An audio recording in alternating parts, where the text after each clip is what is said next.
asalaamu calaykum waan ku salaamay daawada meel walba aad dunidan aad ka joogto kusoo dhawow mar kale iyo macluumaadyo kale oo ku saabsan arrimaha sirdoonka. sidaan hore idinkugu sheegay macluumaadyada inta badan waxaa ila wadaaga daawadayaasha ku xidhan barteeda youtube-ka kuwaas oo aad u daneeya in macluumaadyadan ay ka ogaadaan warbixinno dhowra. muhiimadduna waxay tahay in la ogaado hanaanka ay sirdoonka ay doonayaan inay usoo xirigeliyaan dadka ay doonayaan inay shaqaalaysiiyaan kuwaas oo dalkooda ka doorbidaya dhaqaale oo keliya. macluumaadkani waxaan ku eegi doonaa guushii sirdoonka Masar way ka duwan tahay warbixinadii hore.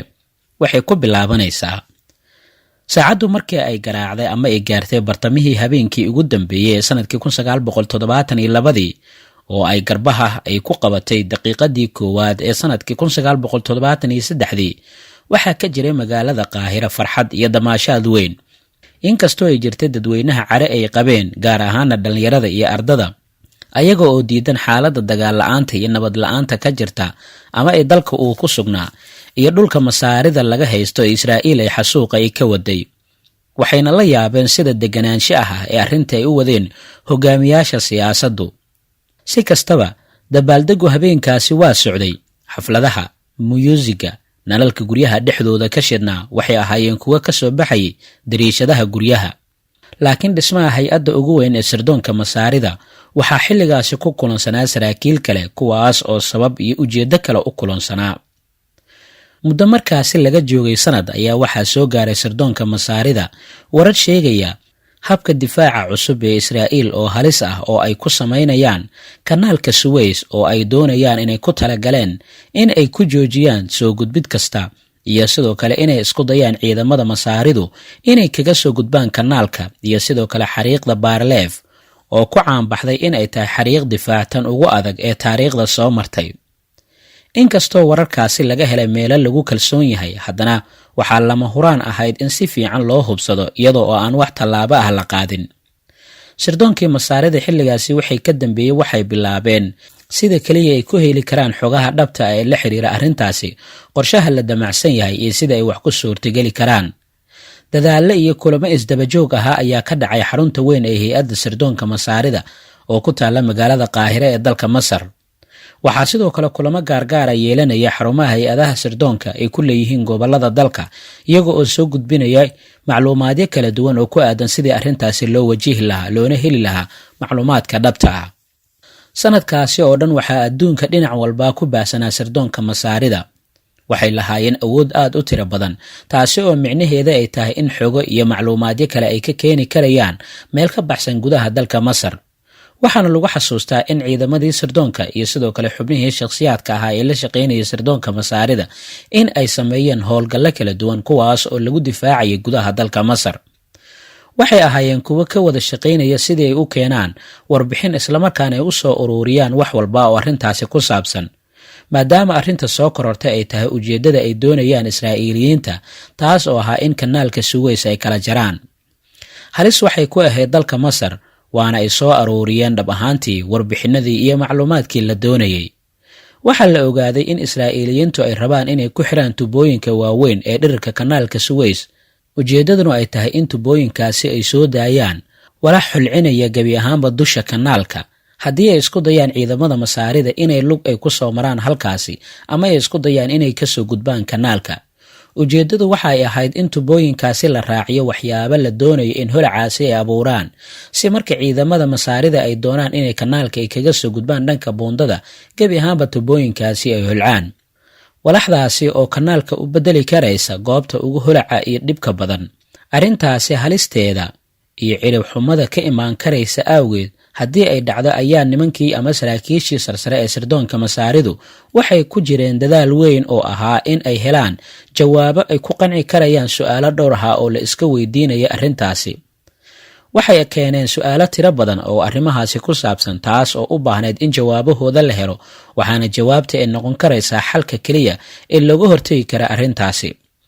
waxaa la isweydiiyey su'aalo ay ka mid ahaayeen sidee baa walaxdaasi loo soo daynayaa, sidee baa walaxdaasi loo yaacinayaa, xaggee bay tubooyinkaasi ay soo marayaan, afafka tubooyinka xaggee bay kanaalka kaga ooli doonaan, ugu dambayntiina waxaa la isweydiiyey waa maxay walaxdaasi keeni karaysa halista intaasi la-eg ee holcin karaysa kanaalka oo ay doonayaan inay adeegsadaan israa'iiliyiintu. su-aalahaasi iyo kuwo kale oo dhowr a waxay ahaayeen kuwo ay isweydiiyeen sirdoonkii masaarida, waxaana la doonaya in la helo jawaabta dhabta ah, taasi oo xalkama dambaysa u noqon karaysa tallaabada ay qaadayaan sirdoonka masaarida. sidaasi daraaddeed masaaridu waxay si geesinimo leh sanadkaasi oo dhan ay u raadinayaan inay helaan jawaab qancisa.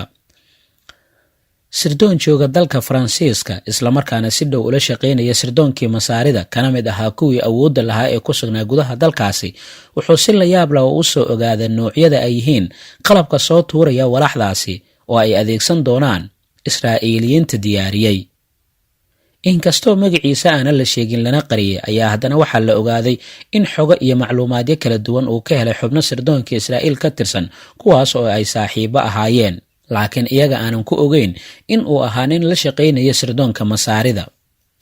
mid kale oo jooga magaalada Tel Aviv kana mid ah sirdoonkii masaarida waxa uu soo ogaaday magacyada injineeradii habeeye tubooyinkaasi.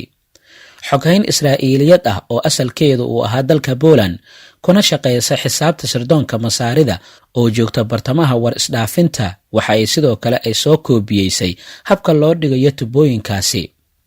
hadda waxaa gacanta ugu jira ciidamada masaarida iyo sirdoonkoodii macluumaadyo badan, maadaama Faransiiska iyo sidoo kale Tel Aviv iyo xoghayn Israa'iiliyad ahayd oo iyaga la shaqeeya ay si dhow uga heleen xogo iyo macluumaadyo kala duwan. waxay xogahaasi iminka ay gacanta ku hayaan ay u noqon kartaa qaar ka mid a jawaabaha ay doonayeen. haweeneyda xoghaynta ahayd waxa ay Masar ay u soo dirtay koobiyeyntii ama waxyaabihii ay heshay koobigoodii, waxaanay u gudbisay dalka Masar oo ay u dhiibtay ninka ugu haraysan sirdoonka masaarida ee ka shaqeeya Israa'iil. waxaana haray su-aashii ugu weyneed oo ahayd waa maxay walaxdaasi. daqiiqadihii ugu horreeyey ee sanadkii 1973 iyadoo oo shir loo fadhiyo, shirku waxa uu ku saabsanaa arrinta waa maxay walaxdaasi. wararkii sirdoonka masaarida ay soo gudbiyeen waxa ay sheegeen in walaxdaasi ay tahay isku darka curyaha fosfor iyo curyaal kale oo magacyadooda iyo isku darkooduba ay sir u yihiin Israa'iiliyiinta, si aadana looga ilaaliyo warshadaha ay leeyihiin ciidamada ee ku yaala lama degaanka loo yaqaano Naqab.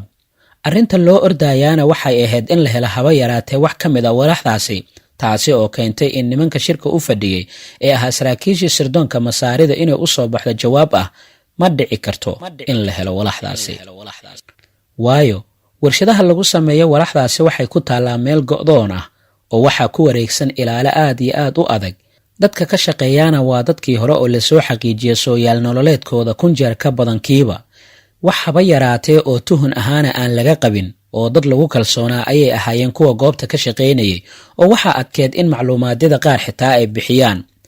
mar kasta oo shaqaaluhu ay ka baxaan warshadda fasaxooda toddobaadlaha marka ay qaadanayaan, waxaa loo baaraa si aad iyo aad u hufan, sidoo kalena marka ay soo gelayaan waxaa loo baaraa si aan caadi ahayn, taasi oo micnaheedu uu yahay in Israa'iiliyiinta xitaa meel duqsi uu ka geli karaya aysan u bannaynin.